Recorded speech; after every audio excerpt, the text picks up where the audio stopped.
Hi there, this is Michael Becker, and welcome to this session as we dig into understanding the personal data and identity marketplace. And with me today is Julian Ranger, who is the CEO and founder of DigiMe, former board member of the Mobile Ecosystem Forum, and arguably one of the key leaders that's helped evolve this space now for well over a decade as we dig into understanding what the personal data and identity marketplace is and where it's going. So Julian, welcome. Thank you very much for joining us. Thanks for asking me to contribute today. So it's great. Absolutely. So let me start with one question for you, and then we can evolve into a handful of others.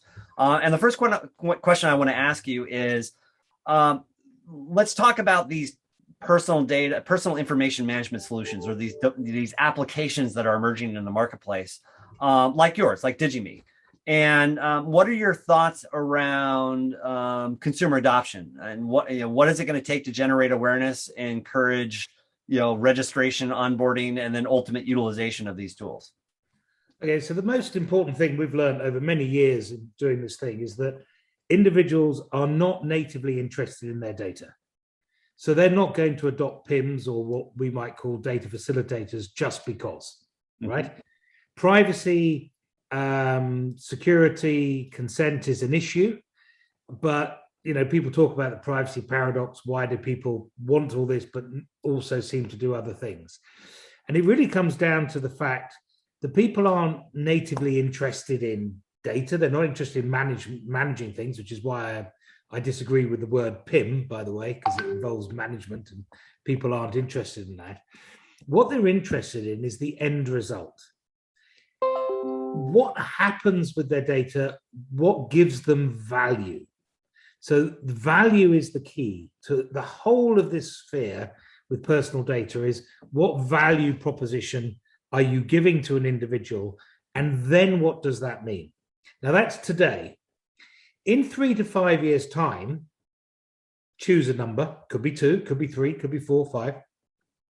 I think people will understand that having the data themselves creates many, many opportunities for value, and therefore people will be interested in having their data.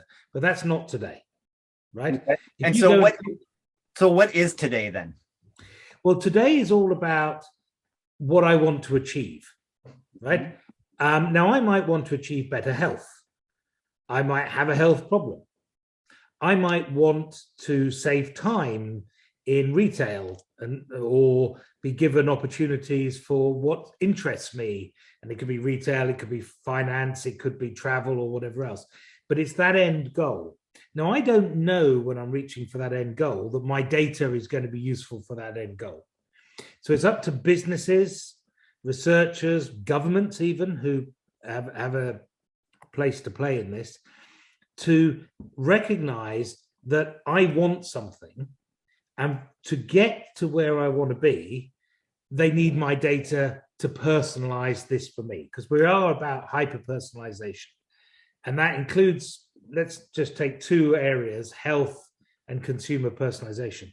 So in health, I don't want generic advice. If I've got diabetes, I want a diabetes app that's about me, understands my medications, my factors for my wearables and stuff like that, and gives me recommendations for me. Now, if you can give me a recommendation that keeps me healthy, that's one hell of a value proposition, right? Now, to do that, you might need my data. You might need my medications and my wearables. So you have to ask me for that. Now, how on earth do you do that today? You can't easily. This is where, and I don't call them PIMS, I use the phrase that the EU has used in their forthcoming Data Governance Act, which is a data facilitator. Yes, I need something to help me share my data with that diabetes app. Or if I've got a medical issue and I'm trying to collect all my medical data together for a GP or a video consultation, help me share my data so I get the best medical result. Or if I am at a retail site and they can personalize for my particular things. So you might be in a health food store and I might be a heavy exerciser, so therefore I need a different protein shake to somebody who is more sedentary or whatever it may be, right? And we should be careful not to have too many specific examples because that's where the innovation is coming from. But whatever that value proposition is, a business is saying, hey, Julian, if you want this, then I need your data. Now, at that point, how on earth do they get the data? That's where PIMS, data facilitators, whatever you want to call them, come in, because we make it easy then for an individual to access their data and then share it onwards. But the pull, what gets me into this new world of human centricity, where the data comes to me and then me outwards, is that value proposition. And I may not really understand in depth that first time what I'm doing. I may not realize that I'm pulling the data to me and then me consenting to share it because I'm really interested in that diabetes app, right? Or whatever else it may be. But I'm going through that process. Now, as I go through that process, if it's designed right, and companies like DigiMe, we'd like to think we've designed it right, is I will be presented with a very clear consent request, right? Consent certificate in our terms. And the EU got it right with GDPR. They said it must be explicit and informed consent. So I'll see something that says, Julian, I need your medications and your wearables data to give you the right advice to manage your diabetes to keep you healthy. And I go, okay, that makes sense. So I say yes.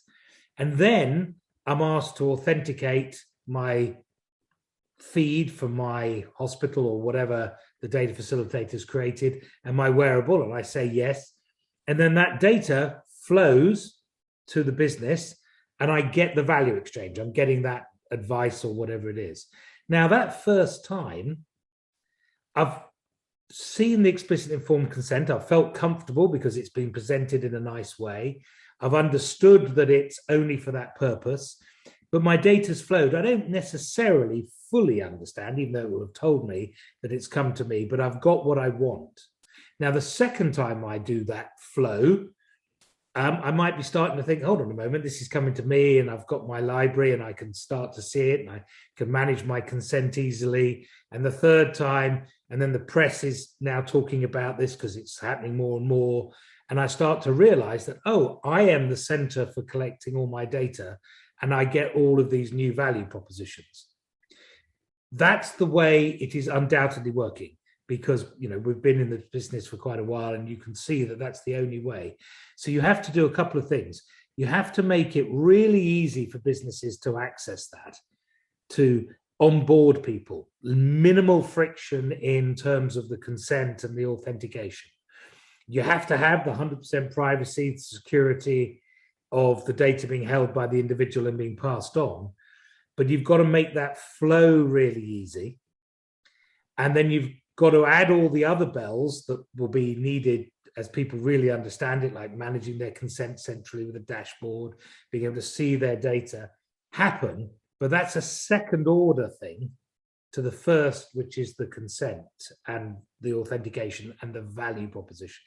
Now, once you've done that, you start to really, businesses of all shapes and sizes, from the smallest to the biggest, will see that going to the individual solves a lot of their problems. First of all, it's easy to get the data. It's really hard otherwise today, right? But it's easy to get the data. Secondly, the data is accurate.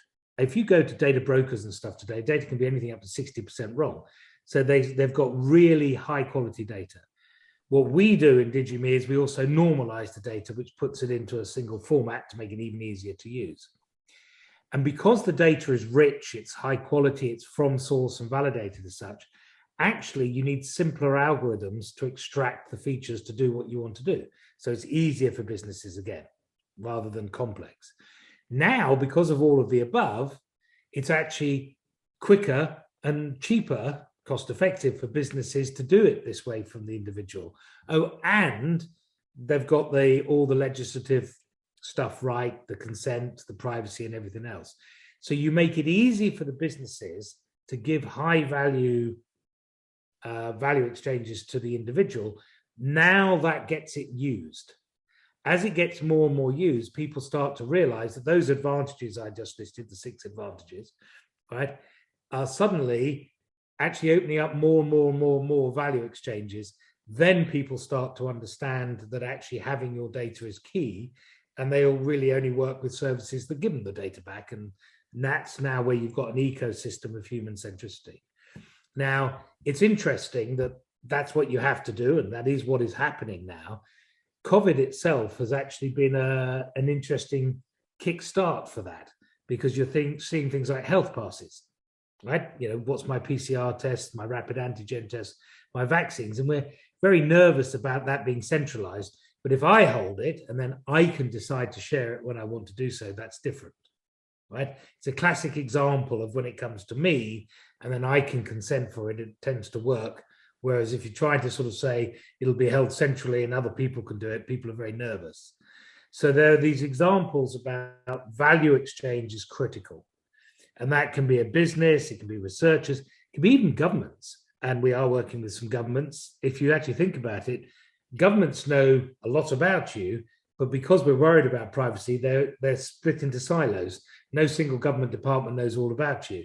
That actually can make it really difficult to work with government, because I might need my tax and benefits information to use in another branch of government that can't get that directly. But if it can get it via me, we can simplify processes and procedures and all sorts of things.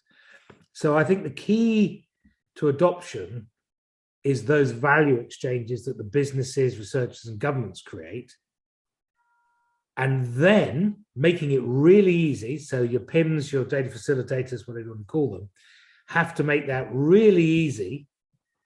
It's almost to the level at which an individual doesn't necessarily have to understand what's happening, right? Yeah, that makes total sense. So what I hear, what essentially I hear you saying then is, at some point, again, focusing on this, and what did you call it? The facilitator, if you will, data facilitator. Yeah. So for me, the data facilitator is like a layer. You know, it's that intermediary layer. I mean, I haven't looked at the API structures and all that, but that's what's popping in my head when I hear that. But the idea is there's a centralized database of me, whatever you want to call it, personal data store, PIMS, data facilitator, whatever, that my data gets centralized. And then I'm putting utilities on top of it. And those utilities are the value exchange mechanisms. And I could see down the road, as I think about this, I mean, some of those utilities are purely for protection purposes, such as password managers, things like that. Other utilities can be for first-party business exchanges and relationships, like the healthcare provider that you talked about. So the one-to-one relationships. Other facilities might be a one-to-many relationship for like advertising. You know, I promote a certain part of my feed into that programmatic ad network that would allow then many to engage and interact with me. So I see there being a variety of flavors of this value utility that you're discussing down the road. Right, you can have almost anything. So try and think of, let me give you an analogy. Right? If we look at electricity and we had the electricity grid bringing electricity to homes, there was 0 point in bringing the electricity to homes if you had no appliances using electricity. Right. So there's 0 point you stocking up on all your data if you've got nothing to use it for. Right. Yeah, all dressed up and nowhere to go.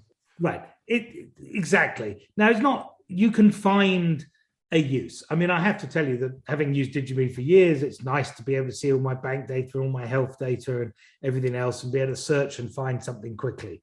But that's a very small use case. And there's 10 to 20% of people back up their data properly off their computers and stuff. And I suppose that 10 to 20% might be natively interested in their data, but the vast majority are not. So bringing electricity to the home requires appliances.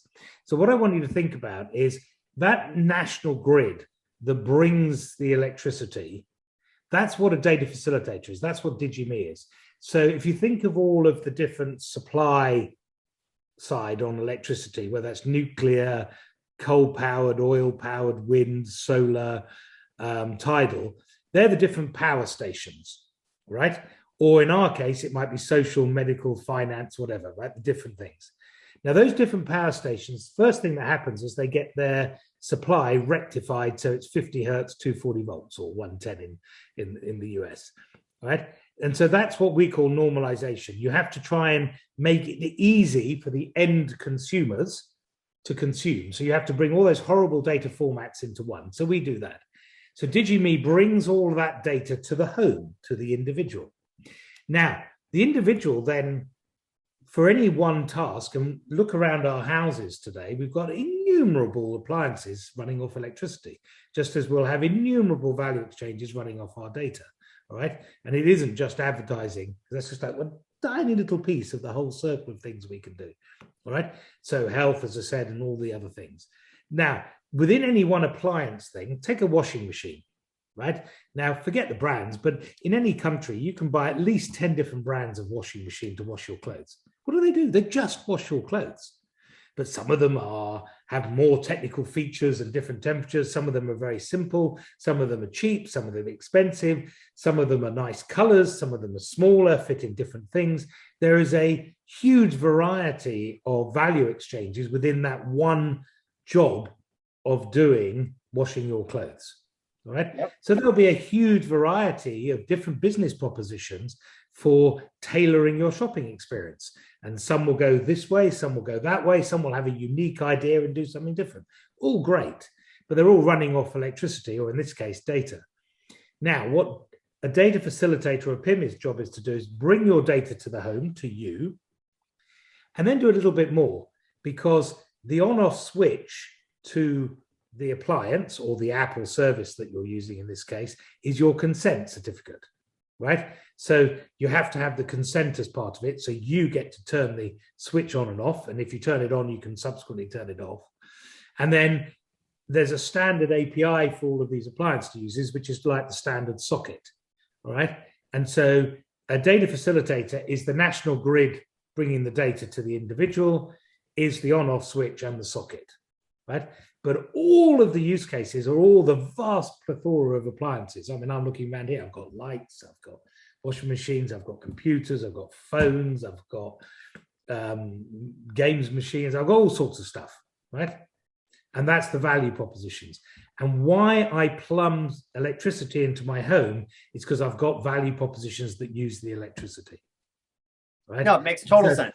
It makes total sense. So let me take a step back and a different look at this.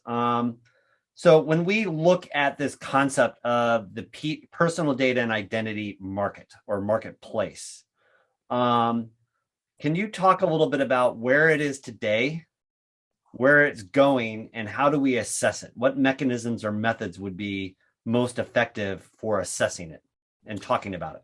So it's a very nascent market, early.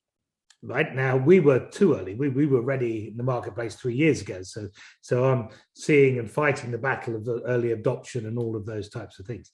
So there's a big use of personal data, which is grabbed from behind you, all of the terrible things that happen with your personal data. And it's largely used for advertising and a few other things, right? But largely that. That is such a small part of the whole, but that's where huge value has been created. But imagine now we take the advertising segment and now we increase it to all the other things. There is a huge untapped use cases for our personal data. And so what's happening right now is people in this huge other area are starting to say, well, if I could do this, oh, if I could do that. And some people are building communities. So you can build a community of people who are prepared to share their health data for drug research. Or you might be, as I said, a specific health app for you, the individual, or a retail or a bank app or travel or whatever it may be. So people, the marketplace is where there are early adopters saying, oh, look, I can get really high quality data really simply, quickly, and do some amazing things with it if I go via the individual. And you're seeing little flashes of light over that whole circle. I think in the next year to 2 years, those flashes of lights will be strong beacons, which will attract others. And within 5 years, it will be commonplace that you get your data only from the individual. But right now, it's nascent, it's beginning. All right. Now, we happen to be one of the leaders in this area. And, unfortunately, confidentiality in a lot of places stops me telling you some of the super examples that are happening. But there are some really great examples happening from big businesses to small businesses across the world, from governments as well. And there's all sorts of things happening, but they're little flashes of light is where we are. No, that makes total sense. And So tell me about this distinction between these two terms, personal data and identity. Because as I talk to people, depending on who I'm talking to, that you get very different perspectives. Yeah, I'd sometimes use a military analogy for this, but that probably doesn't go down for the most people. But it sometimes helps people understand. Identity historically has been generally about the government generated data about you. In other words, what starts from your birth certificate, you're Julian Ranger, you're born on this time and date, and you're born here, and now you live at this place. And then it goes a little bit further to your passport and all the details of a passport number, and then your driving license and your address and how long you've lived there. But it's a very small set of data, but is used to say, you are Julian Ranger, you really are, you're able to drink, you're over 18, you're able to get a passport, you can open a bank account, you really are that unique individual. It's a small set of data, but really high value, really personal. And if you lose it, by the way, or somebody impersonates you, there can be really serious consequences. Personal data is absolutely everything else, right? It's really your activity is the simplest way to call it. It's every social interaction. It's every bank transaction. It's every purchase. It's every music listening. It's vast quantities of data that says much, much more about who you are as a functioning individual, but not your Julian Ranger. I'm quite a complex person. To some people, I'm a rugby fanatic and you know, drink probably too much of rugby and that type of social people. To other persons, I'm a businessman with various levels of success. To something else, I'm down the pub, and we're very different people. My activity shows that side of me, whereas my identity is the same in all of those. I'm Julian Ranger, who lives in a village in the UK, etc. Now, what's happened is that identity has really only been used in very formal circumstances, KYC for banking and stuff like that. Now, when you look at the internet today, I don't often really have to prove who I am.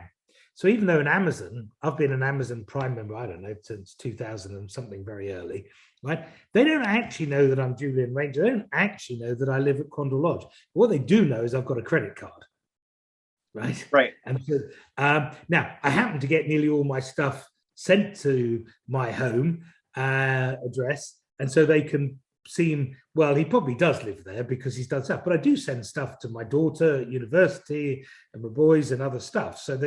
But the preponderance of stuff is there, but the only identity that they have is my credit card.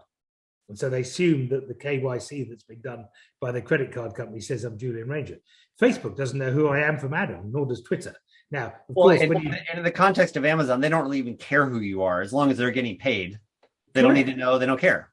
Correct. So identity hasn't been used that much, but we talk a lot about identity as your username and password. But really, that's just an authentication system. It's not really my identity. I don't consider it my identity.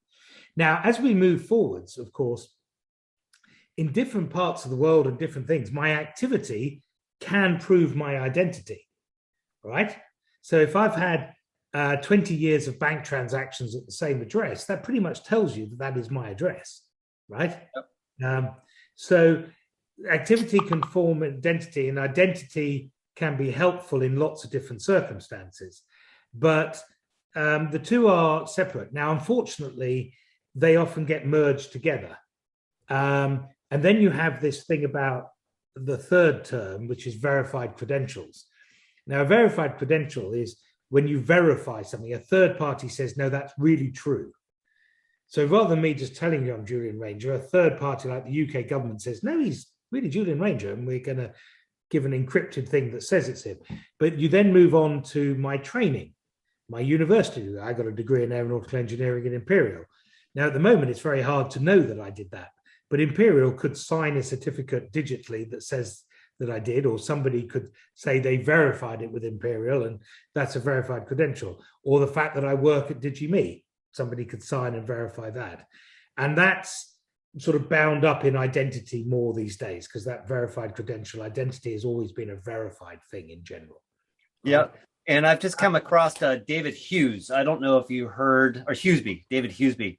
has just written a really interesting article called Authenticated Data.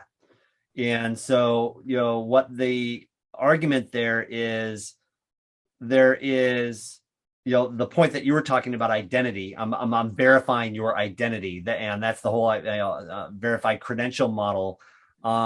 And that often gets mixed up with that idea of identity. And what David's suggesting is that the idea of authenticated data may be a better term, because at that point you have similar concept, but what you're doing is you're authenticating pieces of data about me. You're authenticating my behavior.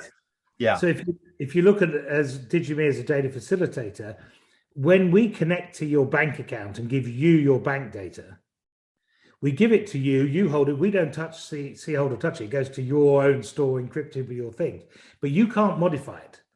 So when you then share it on, somebody knows, the person you're sharing it with knows that it came from Barclays, Lloyds, or Bank of America, or whatever. It is authenticated through the process that DigiMe gave. Right, and you're essentially through that process, much like probably a bad analogy, but chain of evidence, if you will, from like when you watch the cop shows, right?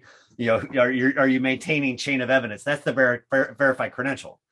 Correct, but in this case, what we're not doing is saying that we verified that it was Julian Ranger. We're saying Barclays Bank, you've logged on to Barclays Bank and assumed therefore that you've got Julian Ranger's bank account details. What we're saying is that you've got Julian Ranger's bank account details, and so therefore the business getting it assumes that was valid, and we can say those are the bank details we got from Barclays. So if you trust Barclays, you absolutely know that, and by the way, other banks are available, as they always say on the BBC, but you absolutely know that is Julian Ranger's Barclays bank account data. Now, you have to verify that's Julian. Now, and that's the way today's model works and tomorrow's, but in the near future, when we do actually get the verified credential identity pieces in play, there could actually be that verification methodology for... Well, that is coming too. So no, we're adding verified identity and verified credentials, and because it's activity, it's you've got a store, right? Yeah. Now, people call it a wallet. I hate that phrase. I know why they call it a wallet, because you hold your bank cards and your driving license in a wallet. But a wallet sounds like you're selling data, and you're not. You're exchanging it for value, which is different. So we call it a library, but it doesn't matter. Call it a wallet, a vault, whatever you want to call it. But so it doesn't matter what's in there, whether it's a verified credential, identity, activity, whatever it is, and then you can share it. Mm-hmm. But the interesting thing about identity is where we should go. Why, when I can log on to the UK passport office, never having had a passport, I can say who I am, they can do it all digitally, I can send a photograph and everything else, and I can get a passport, never having seen a human being, just with an ability on the line, and I get a physical passport that now proves my identity to everybody. So why can't the passport office, with that log on that I've got, give me my digital passport straight into my wallet, vault, library, whatever you want to do? Of course they can, and that will happen. Now, it isn't going to happen this year. Possibly the first ones might happen next year, but very soon we will hold directly from the source our driving license, our birth certificate, our passports and things. And so those people who are in the third-party verification process will start to feel the pain, right? Because if the government has given it me and verified it straight into my wallet, which they should do, I don't need a third party to validate it. Now, when I present it, how do you know it's me? Well, now you have people whose job it is to biometrically check that the details stored in the passport is me, and I'm live, and I'm, that's a different game. So the verification at the point of presentation is a different thing, right? But the verified credential itself can come directly from the source. And again, that will happen over time, but it's going to be quite a long time before that happens. But it will be too. I remember the day when we all thought, how would I ever be able to check into an airplane with a QR code on my phone? And then now it's commonplace and no one even thinks twice anymore. It's basically the same thing. It's going to happen. Yeah, it's going to happen. So this is this movement that, as I said. Well, and the other thing too, I had a wonderful call yesterday with a woman from the Randa Corporation, which I'll be presenting that interview later. But the concept there too is in that model, that also actually allows for revoking the certification too. So let's say the government chooses that my passport is no longer valid. Well, through that channel, they can basically or that certificate. Correct. You're connected to the government, so they can revoke it at any time because of that connection. Now, if you break that connection, which is always your right to do, then when you pass it on, you can say, well, this is it, but it was valid as of 3 months ago. Yeah, exactly. You know, and another example of that too would be future business models as well, is what happens if there is the need to maintain, much like every 5 years you need your passport renewed, right? That is both for just continuing to verify that I'm still who I am, possibly getting my picture updated, but it's also a revenue stream as well, right? Because to be able to maintain that infrastructure. Well, it is and it isn't. I mean, so people then, it's an interesting question because you move on to how on earth does this data facilitator make any money, right? So we're very strong, not everybody is, but we're very strong on the fact that we don't see, touch, or hold data. Well, no, but I'm also talking not necessarily a revenue stream for you. What I was referring to is a revenue stream for the government. Right. So the government does have to maintain infrastructure for certifying you who you are, maintaining who you are, keeping that updated.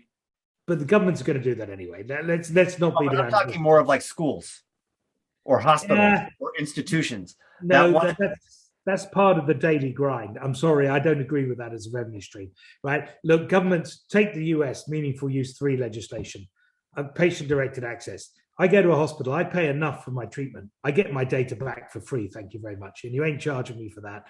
And in fact, governments have said it's for free. And GDPR says, I get my data for free. Now, if you want to charge me for a service, that's fine, I can do it. But my data's mine and it's free. So it ain't going to change. Right, but think about it in the context of today of me getting a updated transcript for the fact that I went to that college. Now, right. Well, look, how much do I have to pay that college like $50 to print out that piece of paper every year? Yeah, or time ask for it. Michael, it costs them more to do than they get for the $50. So you'll find that the college will love electronic verification because it reduces their costs dramatically today. So they lose the $50 that they're charging you. But it's a bit like today with GPs. GPs, if I want my patient record, they can charge me up to 50 quid, right? Right. To give me it on paper. It costs them 100 quid plus. So they lose money. So what you're saying is they'll happily let that top line revenue go because they're going to save bottom line costs. Oh, correct. And in fact, governments are mandating that it's for free. Look, if I go to a hospital and I've paid X £1,000, whether it's through insurance or the government or my own money for the benefit of being cured, they ain't going to charge me another 20 quid to have my data. Thank you very much. Right? Go pound sand on that one.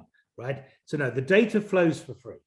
All right, back to the individual. And that is happening in every government in the world, including China, by the way, right? In places like that. So no, the data comes for free. So, and then I, as an individual, I have unlimited usage rights to my data. I can print my medical data off, put it on the window of my car and drive around and show the world. If anyone else does that, they go to prison or they get fined for breaching my privacy, right?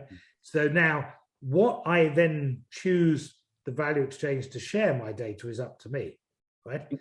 Now, so what we as data facilitators must not ever do, and the EU's encapsulating that, we can't charge for the data. It's not mine.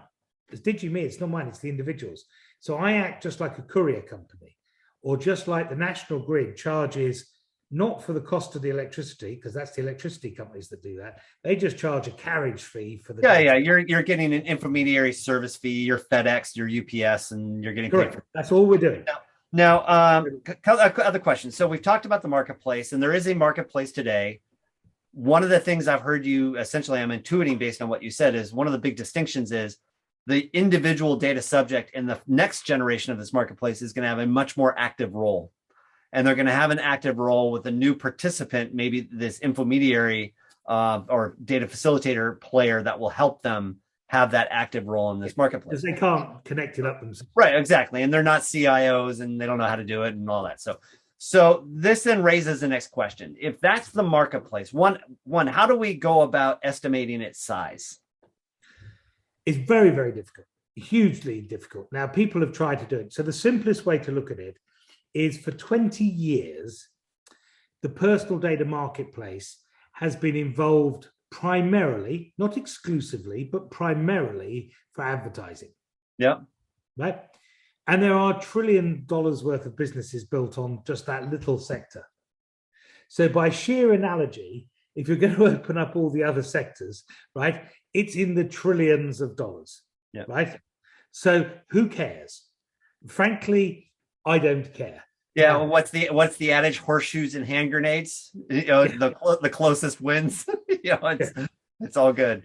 I don't care. It is undeniably massive. Got it. Right. Okay. And it opens it up. So whether it's 1 trillion, 1.5 trillion, or 5 trillion, I really don't care. It's hugely massive. DigiMe is an example. We set our postal fees, as we call them, because we're a courier company, or transfer fees, at less than 1% of the economic value as we see it, less than 1%. Now, if the business value is worth trillions, and if we were to get all of it, which we won't, but nonetheless, you can see that the addressable market for a company like us is so large that it is. Yeah, sure. So let me ask you this question then. So, in just kind of wrapping up in the last few minutes we have, what is it that people need to know about what's happening right now? And then based on that knowledge, what is it that they need to do? Okay. So I'm going to go back to how I opened this, right? Which is the 6 problems that companies see at the moment. It's hard to get personal data. It's a highly variable quality, comes in multiple incompatible formats. Because of 1 to 3, you have to do really complex and difficult data analytics to extract any meaningful information. Because of 1 to 4, it's expensive in money, time, and effort. And then all of the privacy legislation and trust and everything else just exacerbates all of the above. That's horrendous. So most people look at it and go, I won't do it. So only the biggest companies do it or whatever else. And it's just not working. People are trying, but it doesn't work. In this new world where you can go to the individual, it's easy to get data. It's a very high quality. It's all normalized. It's easy to extract the value points. It's quick and cheap to do it. So now what do you need to know as a company? If you don't start thinking, there's only one thing you have to think about: what value proposition are you going to offer, right? So if you can do something with data, that's the value proposition. Think about the value propositions you could do if you could get hold of the data, because getting hold of the data is easy now, and get on the train. Because if you don't start now, and you can start very small, very easily, not a lot of money, but if you don't start now, those companies that do will outrace you, because they'll be going through the evolutionary hoops to do it. Because that marketplace is here today. It's nascent, but you've been waiting for that time to get hold of that data and do something with it, right? And people will share the data. So you've been intimately involved with the MEF's privacy and trust reports for the last, we've been doing it as MEF for 5-6 years.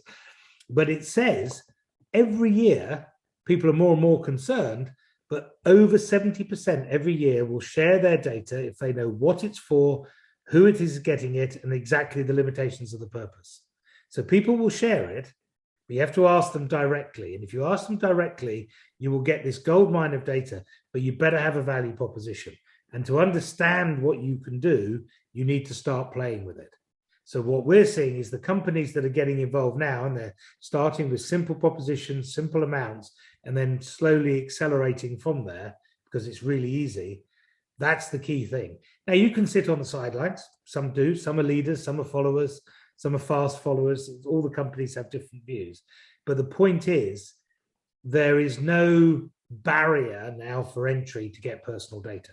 So as a typical person, me as an individual, I have orders of magnitude more data about myself now than Facebook does, and see what Facebook does with it. And I have orders of magnitude more data than I can share with anybody. A one-man person in his bedroom can ask me for data. If it's a value proposition, I want to share it, they can have just any extraordinary amounts of information about me now. Right? Well, Julian, this was absolutely fantastic. And thank you very much for the discussion. I really, really appreciate it. And I'm looking forward to our next time we get to chat. Pleasure. Thank you very much.